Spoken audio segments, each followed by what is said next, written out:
It's a battle that's been going on since the first days of nuclear power. What to do with the nuclear waste?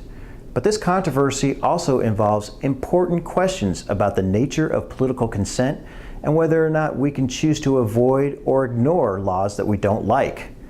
Earlier this month, a hearing was held in the House of Representatives following a federal court's ruling that the NRC, the Nuclear Regulatory Commission, must resume its safety review of the Yucca Mountain site. Here's a sample. Madam McFarland, are you going to comply with the law based upon your previous statements and the fact that you have money available to do so?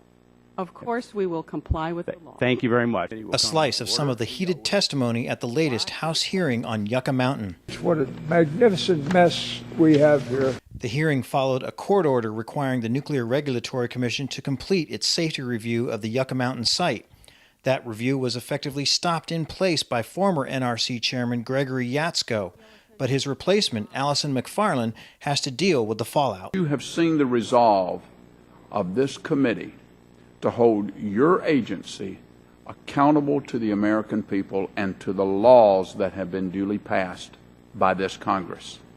We have multiple ways of doing that. It doesn't just involve hearings. So I hope you understand the seriousness with which we are approaching these issues. Republicans accuse the Obama administration, through its leadership in the Department of Energy and the Nuclear Regulatory Commission in the president's first term, of breaking the law in shutting down the Yucca Mountain site. There is no repository because the administration has broken the law to not proceed.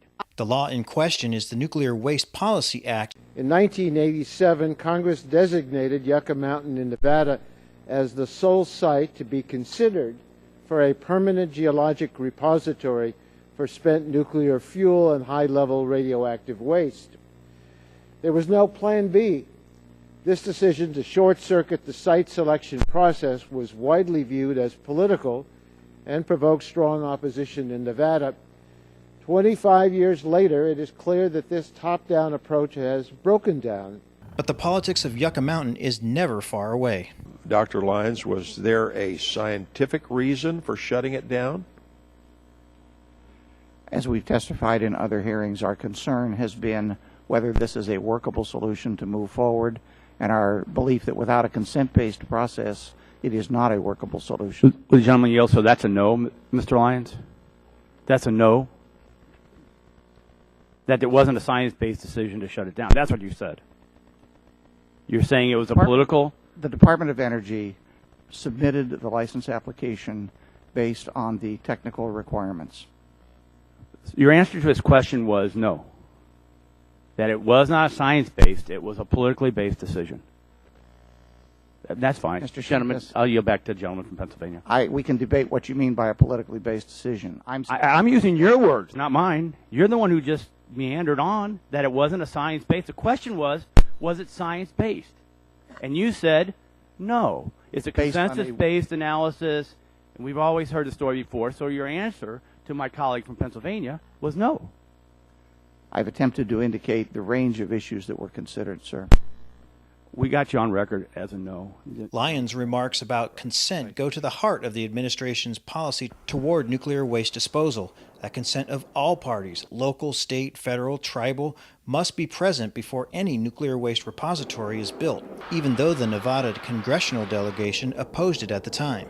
But the administration's critics say the law designating Yucca Mountain was passed by a majority vote in Congress. We currently have a law to deal with that. And that citizens don't have the right to obey only the laws that they like. And we're just trying to force the administration to comply with the law. Soon after the court ruling, the NRC issued an order requesting comments from all stakeholders.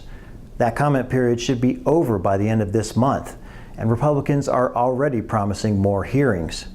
Meanwhile, the parties that won in court last month are back before the same court this week to argue a separate but related case